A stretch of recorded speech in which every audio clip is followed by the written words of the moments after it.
Well, their relationships mirror what they've seen in pornography, and they tend to desire what they've seen. And the younger they get started, the worse the problems become. And in fact, the more pornography one uses, the less able they are to have sex with a partner.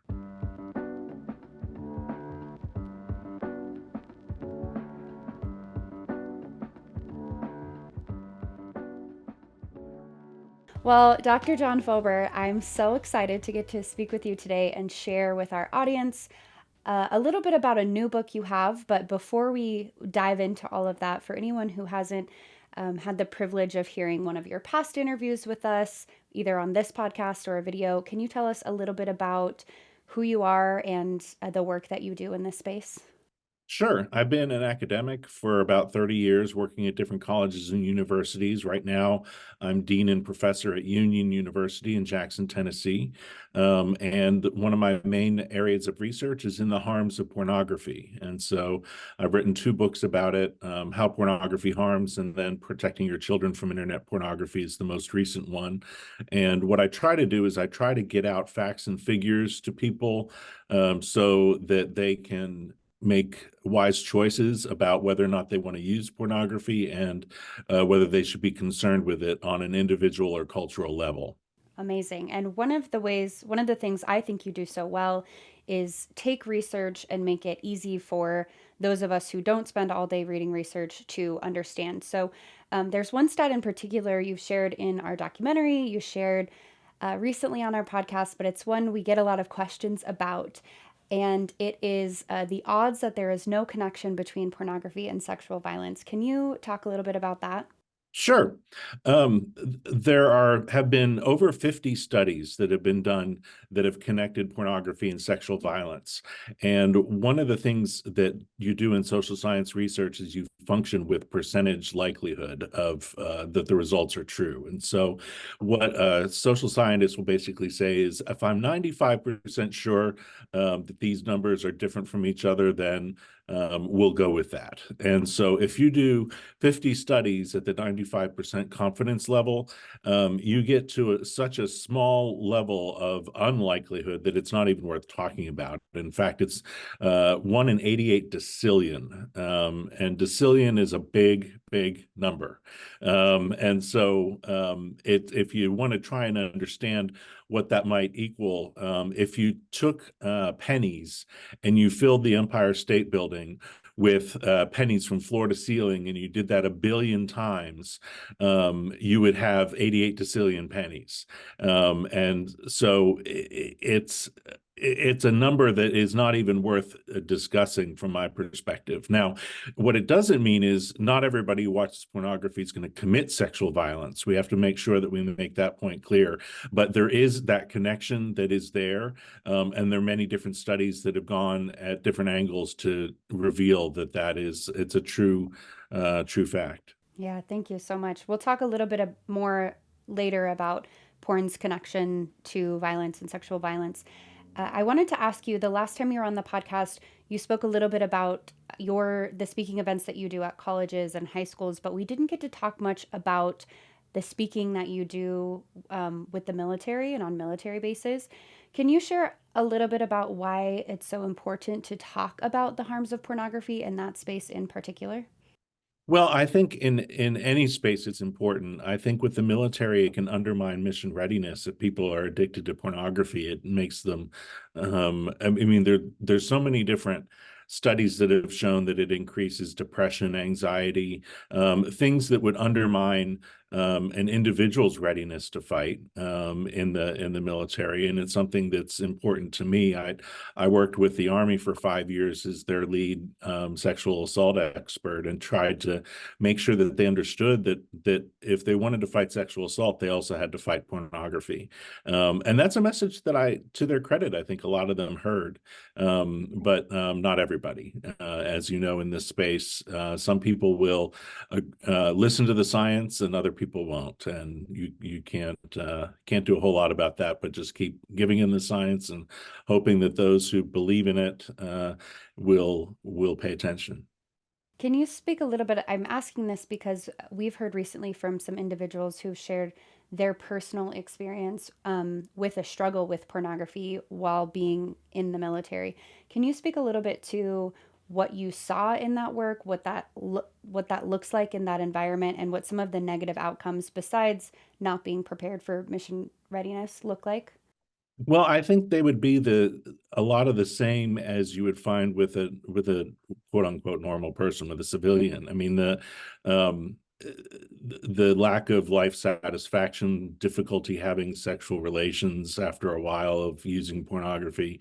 I think those are all important. Now, I don't know of any study that is specifically surveyed people in the military on their pornography use. So that may be something that the military doesn't want people to know. Not saying they're being too secretive, but I haven't seen a study like that. But I think we can make the translation that with so many men in the military, and of course women as well, and the high uses of pornography, especially among the 18 to 29-year-old age group, that it can really undermine your efficacy as an individual, whether that's life satisfaction, whether that's the ability to be in a partnered relationship or anything of the sort.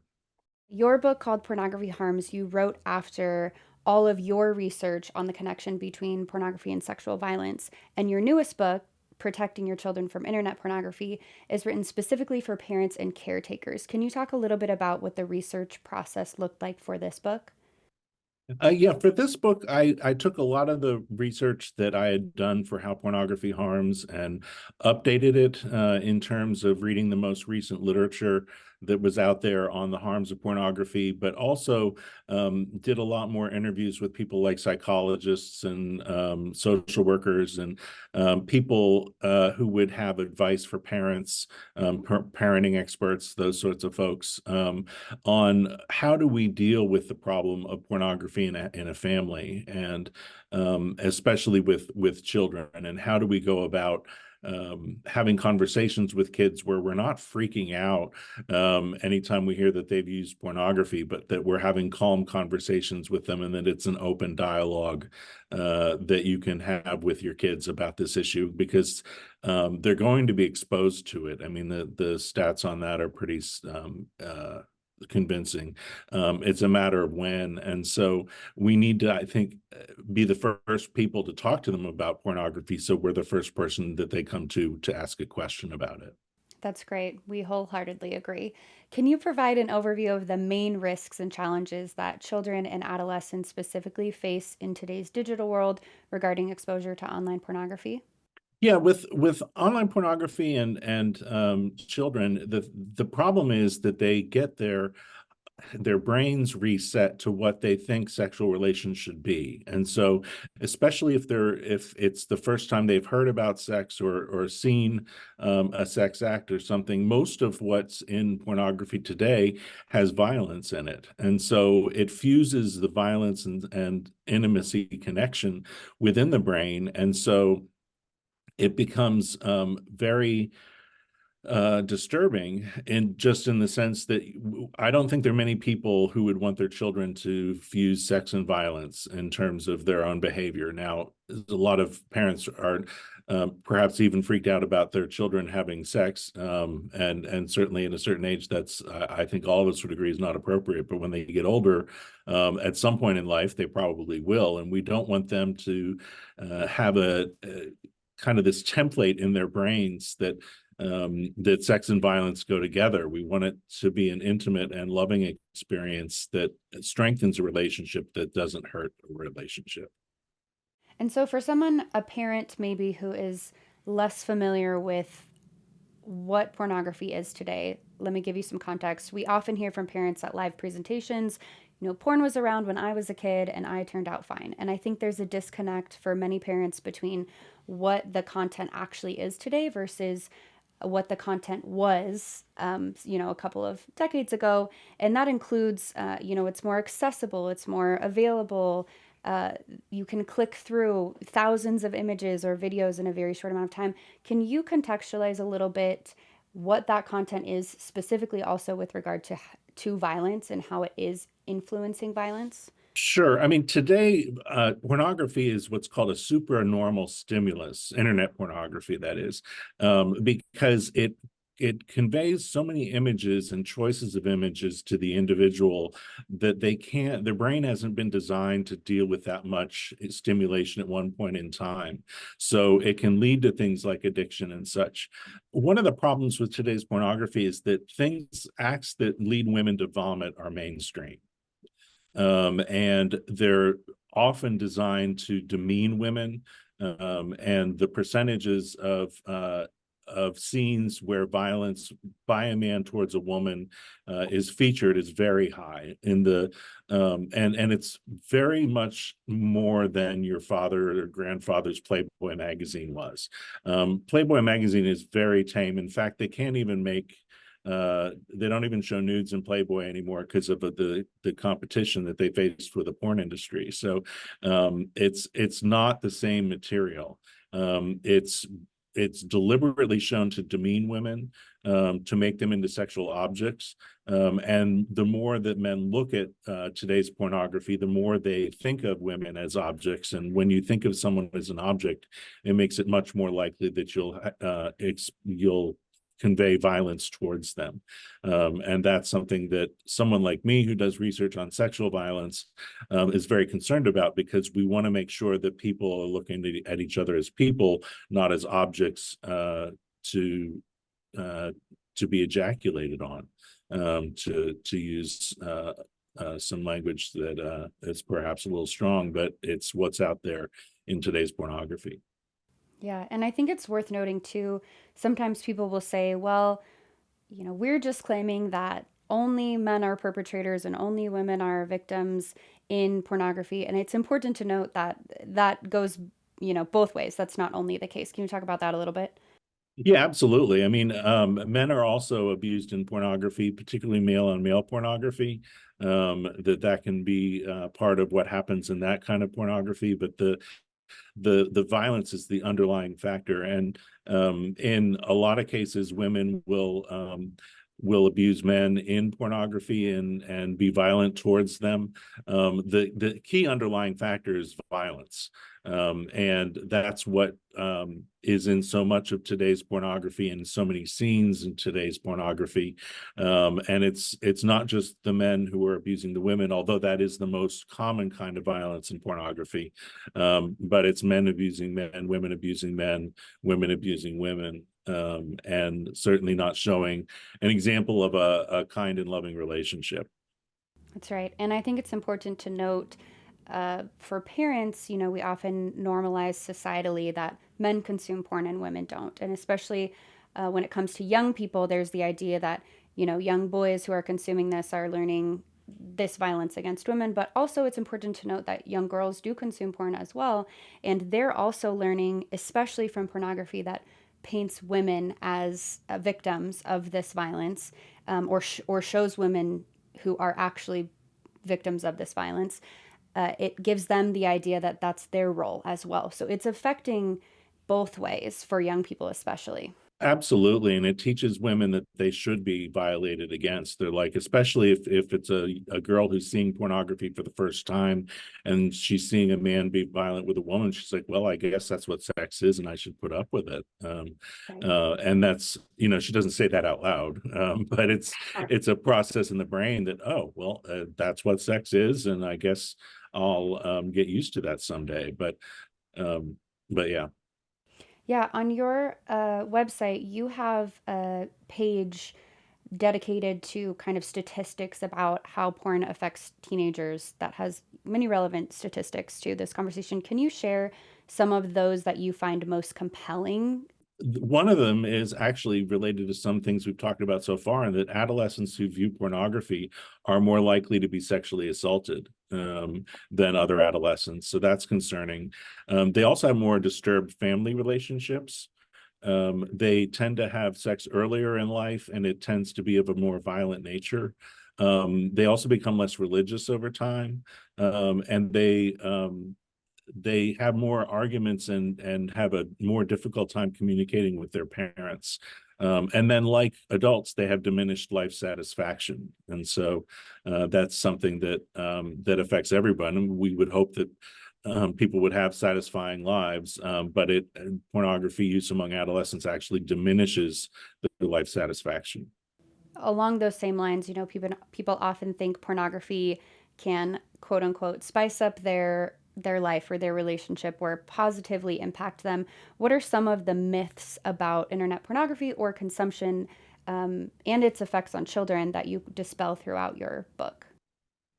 Well, a lot of people will think that, if, and I've heard even counselors say this, that if you're having trouble in your sex life, you should use some pornography to spice it up. And what you'd be using to quote spice it up would be really to violent it up, and ratchet up the nature of the violence in it. And that's something that I would just flat out say is inherently wrong. That we don't need violence in our relationships, and that it's something that can be harmful, and abusive towards one another. So that's something that I would say with regard to that. I think some people think that they'll learn things that they wouldn't otherwise know by watching pornography. And while that may be true, what they're learning is the problem. They're learning that you should ejaculate on a woman's face when you finish a sex scene. That's just demeaning. And you're learning acts that would violate women's bodily integrity. And in fact, to take on a new subject, it's inherently racist. In a lot of cases, a lot of pornography today shows people who are, for example, African Americans as being more violent than Caucasians. African American men are more violent in pornography than Caucasian men. Black couples are the most violent type of couple that are shown in pornography. And not only does that undermine the integrity of that population, there's no statistical evidence that that would be true for their own relationships. So it really casts them in a negative light. Yeah, pornography often perpetuates these harmful stereotypes, including racist stereotypes and other stereotypes, particularly against minority groups. Have seen research about that. Yes, yes, definitely. That is out there. And so, knowing that this is content that is problematic for young people to be consuming, if a young person consumes pornography and isn't taught that this is not an accurate representation of a loving sexual relationship, what does that trajectory look like as that young person evolves into an adult typically? What do we know from research that can happen? Well, their relationships mirror what they've seen in pornography, and they tend to desire what they've seen and have self-gratified to for what's often many years of use. So, and the younger they get started, the worse the problems become. And in fact, they become over time less and less able to function sexually with a partner, although they can certainly function just fine with their iPhone. So it's something that will undermine what their desire may be, and that is to have a relationship with a partner. But in fact, the more pornography one uses, the less able they are to have sex with a partner. Right. And a lot of people, we often hear them say, well, I thought when I got into a serious relationship, then I would, quit porn. Or when I got married, I would quit porn. What do we see in research and in your experience, in your years in this space? What do we see as more common to happen in those circumstances? Well, a lot of people may think, oh, I'll just quit when XYZ happens. And it's much easier said than done. One of the things I've done is talk to a lot of psychologists, and they'll say they would rather have a heroin addict than a pornography addict to try to get off what they're on, because with a heroin addict, you can at least take the heroin away. With pornography, it's so accessible, number one. And number two, a lot of people will kind of replay scenes in their head, and they can self-manufacture it in their minds. And once you get the images in your head, you can't get them back out. And that's something you need to be very concerned with. And the longer you've used pornography, the more likely it is that it's going to take a longer time to get out of the pornography use. Now, the neurologists out there say it can take somewhere between 2 and 6 months of absolute abstinence from pornography and masturbation to reboot a brain, in the sense that the brain is reset to its normal levels. And so, but that's something that's very hard to do, and hard to do without a really good therapist, to be honest with you. I wouldn't make plans to say, oh, I'll just stop using porn when I get married, because you may not be able to function at all, and it can take a long time, even with the best of counseling, for you to be able to reset. So, bringing this back to now that we've contextualized a little bit what some of these harms are, why it's concerning that young people are consuming this content, especially at younger and younger ages. You spoke with a lot of clinical professionals, as you mentioned, for this book. What is some of the advice that they had or others had for parents to know how to appropriately navigate this so that their kids are coming to them rather than seeking out answers to these questions online? A lot of the big advice is to start early with kids, and to start with, even 4 and 5-year-olds, not using the word pornography, but talk about pictures that our family takes, and how we wouldn't take a picture of someone without their clothes on, because that just wouldn't be right. And that because we don't take pictures of people without their clothes on, we don't look at pictures of people without their clothes on. And then as a child gets a little bit older, maybe 7 or 8, say, have you heard the word pornography used before among your friends? What did they think it means? And then as they get older, talk about, when your friends have shown you pictures on their iPhone, what have they shown you? And what did you think about it, and how did that make you feel?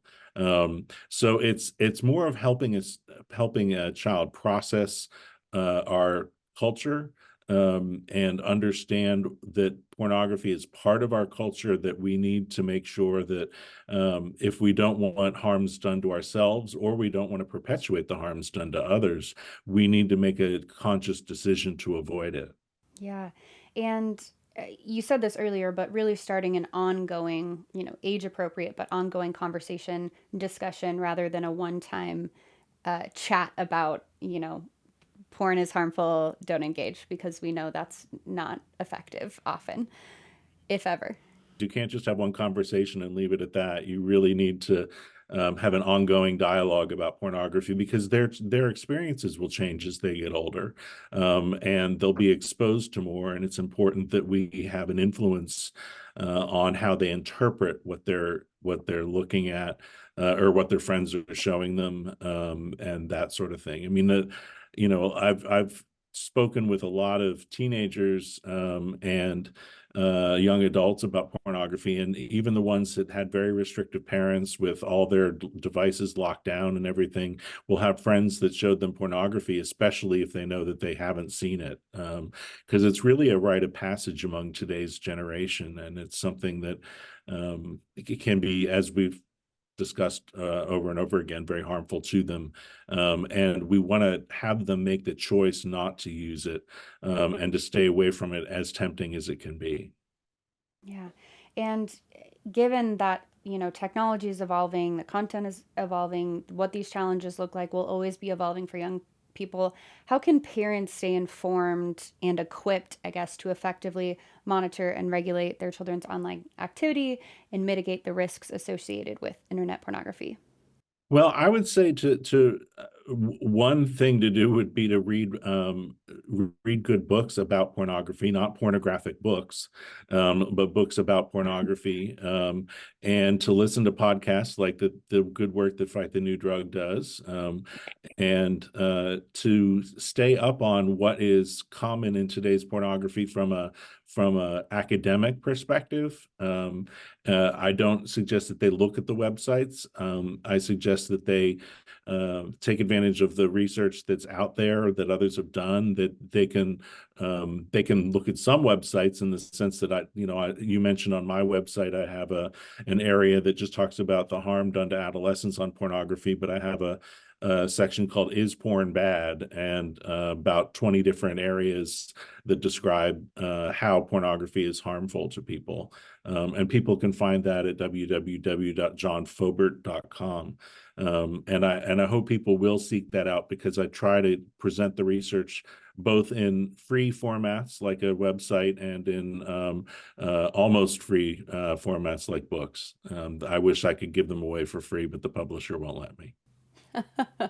And you do such a great job of presenting this information. I think that's a good reminder for listeners that I think parents, especially, often we hear from them, they feel overwhelmed or alone. They don't know what to do. These issues are so, all consuming. Where do they begin? And I think it's really important to know that there are really, really good resources available for free, much like what you have on your site. And just some encouragement for parents. The best place to start is with knowledge, right? Is educating yourself, understanding what the research says, and then from there you can have these productive conversations with young people. I do want to ask you, we get asked by parents often who struggle with pornography themselves, how can I address this, with my young person if I'm dealing with this on my own? What would your advice to them be? I would not overshare with your kids, to be honest with you. I mean, I think I would stick to the harms of pornography that you've learned through research and not necessarily through personal experience, because I think they could use that personal experience to say, well, they're just being a hypocrite, and that they use it too, so why shouldn't I?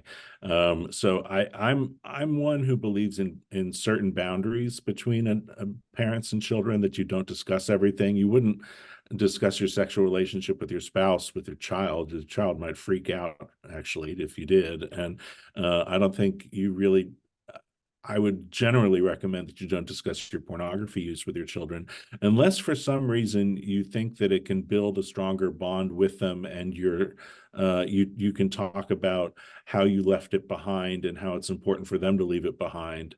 That may be an area, and that really is a matter of personal discretion and such. But I look at that as one area where boundaries are appropriate.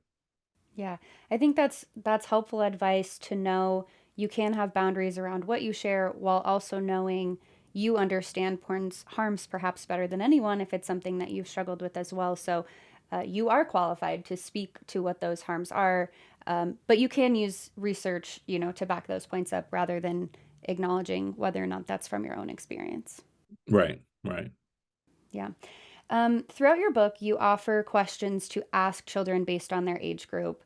I know you mentioned a couple of what those look like a moment ago, but are there a few that stand out to you, in addition to those that really you could share with our audience as we're talking about how to have these conversations in an age appropriate way? I would ask them questions. Well, let's see. I already said my favorite ones, so let me see if I can come up with some others. I mean, I I I think one of the things you can do is share some of the harms of pornography with your kids, and then ask them questions about, why do you think the porn industry puts that in pornography?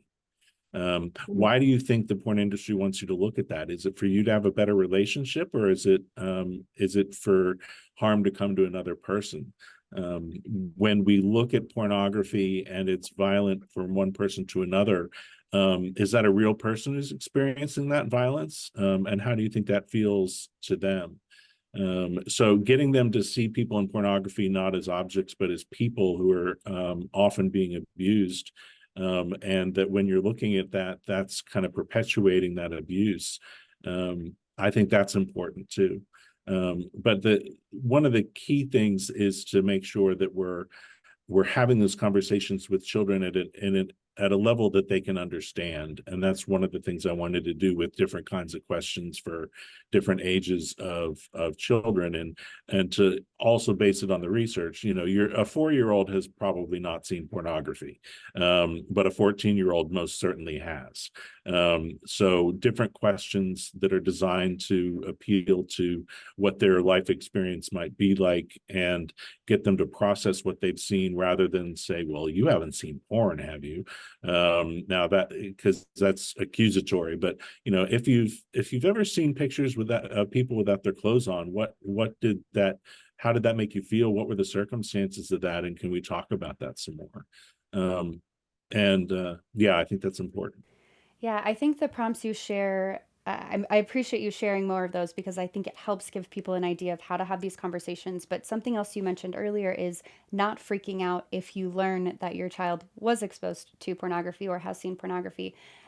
Can you spell out for a parent who might find themselves in that set of circumstances what you found is the best way to respond?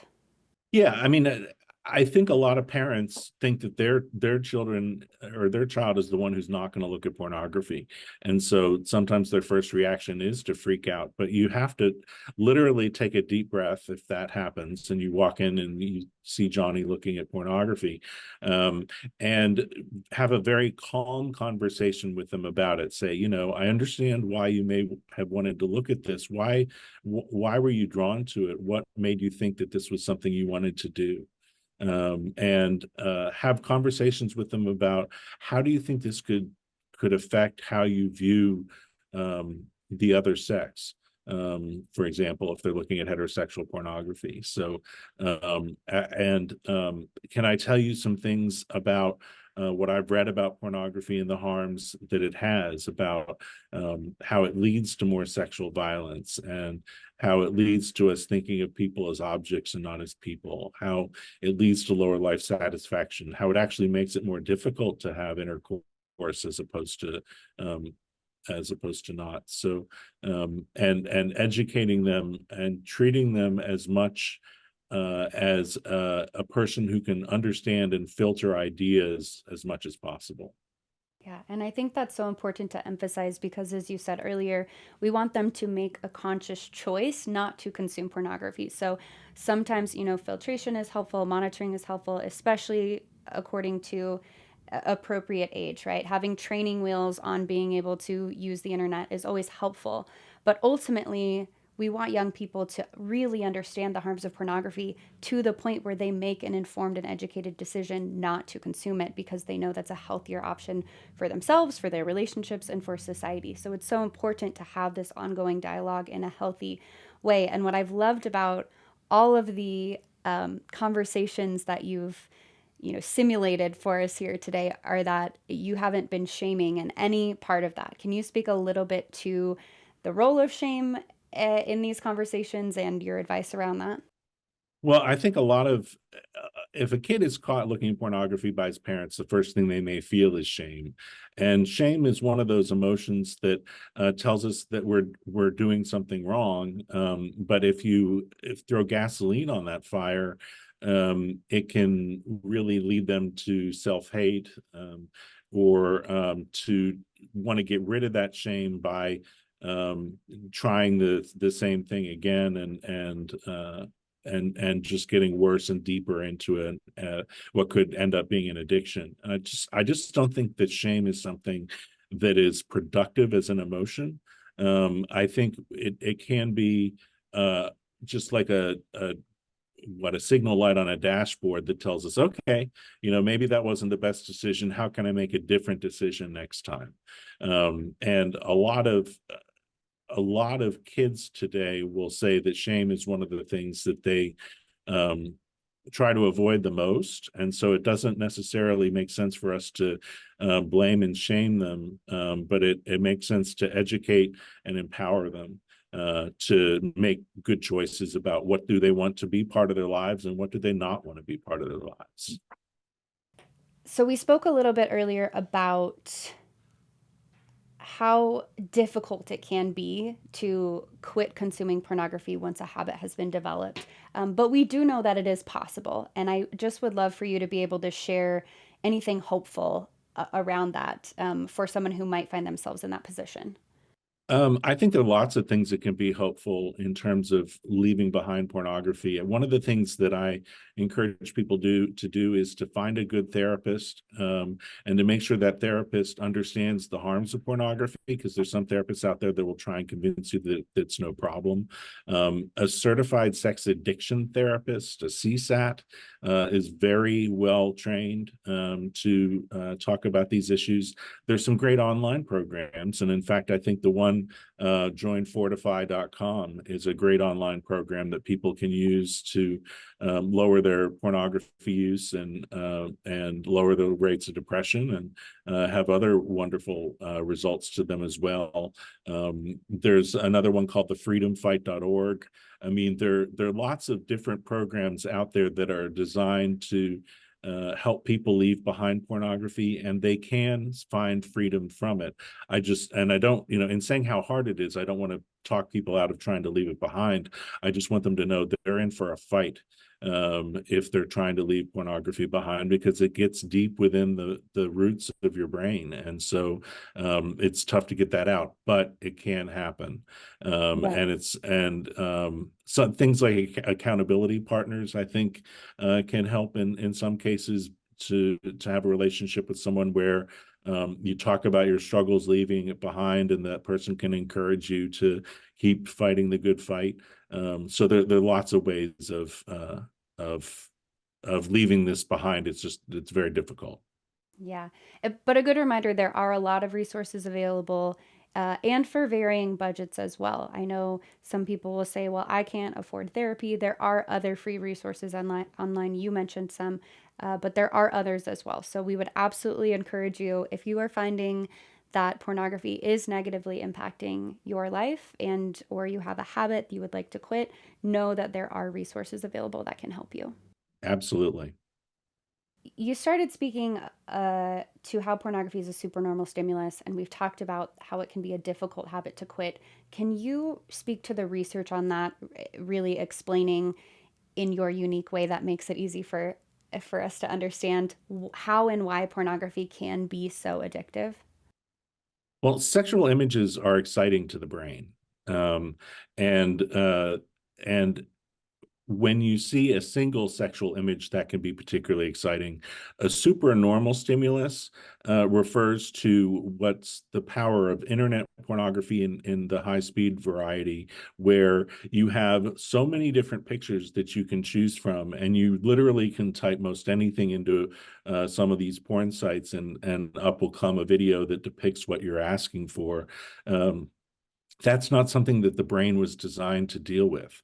And so it gets you to the point where you think you can have any kind of intercourse that you might want to, or see anything you might want to. And indeed, on a lot of porn websites, you can see almost anything that you want to.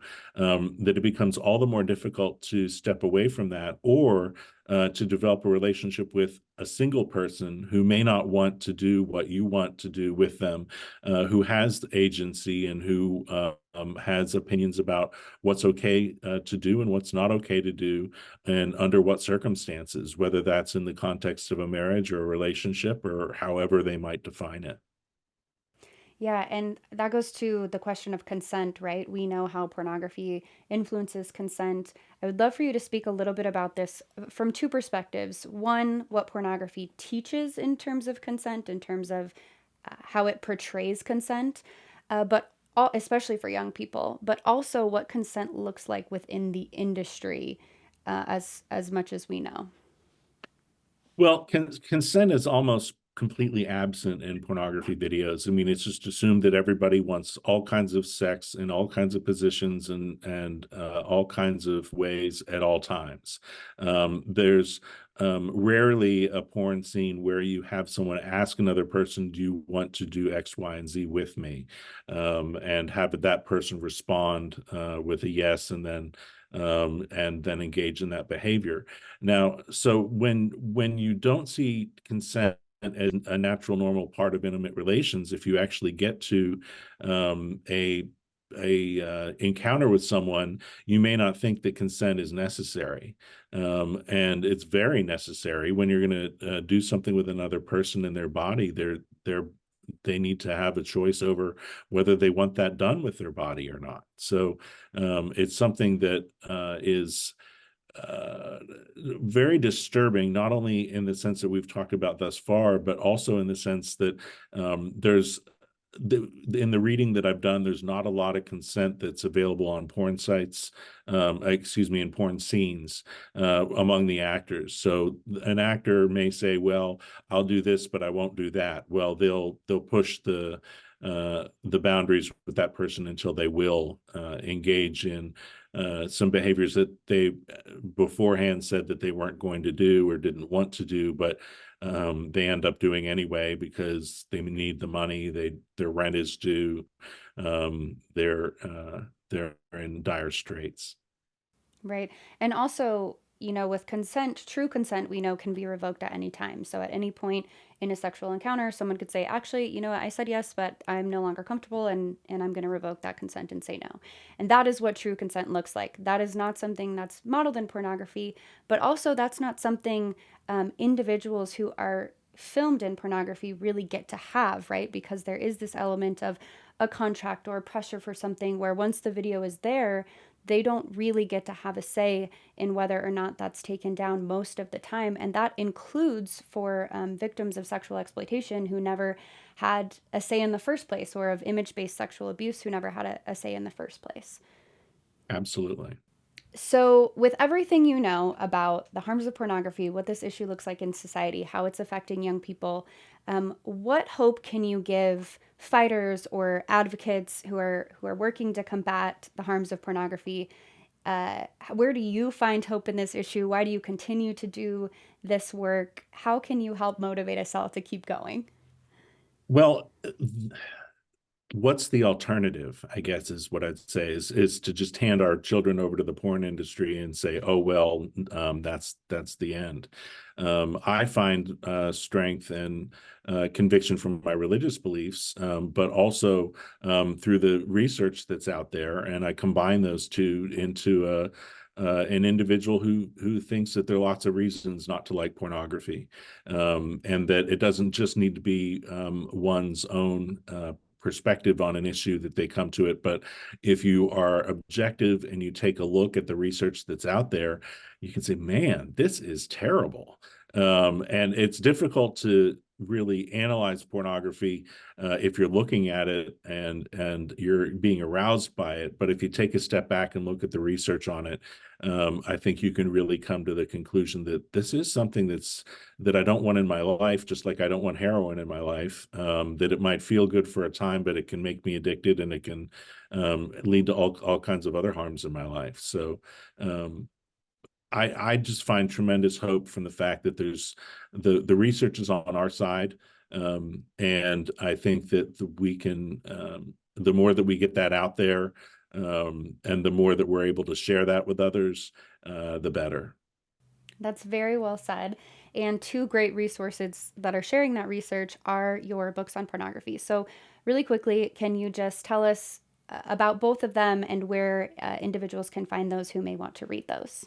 Well, they're both on Amazon. The first one was How Pornography Harms, and that's really directed at a broad audience. And it's a lot of research on how pornography harms individuals, and it has interviews with many different people who have either been in the industry or have used pornography and how it's affected their lives. So it combines the research with the practical uh, advice from people who have been through this before. The protecting your children from internet pornography is really zeroing in on parents, and talking about not only the research on pornography, but questions you can ask your kids at various ages, so you can have those ongoing conversations that are maybe not natural to have, but are necessary to have, and can arm you with things to say. Because a lot of parents, they want to do the right thing, but they're not exactly sure how to do it.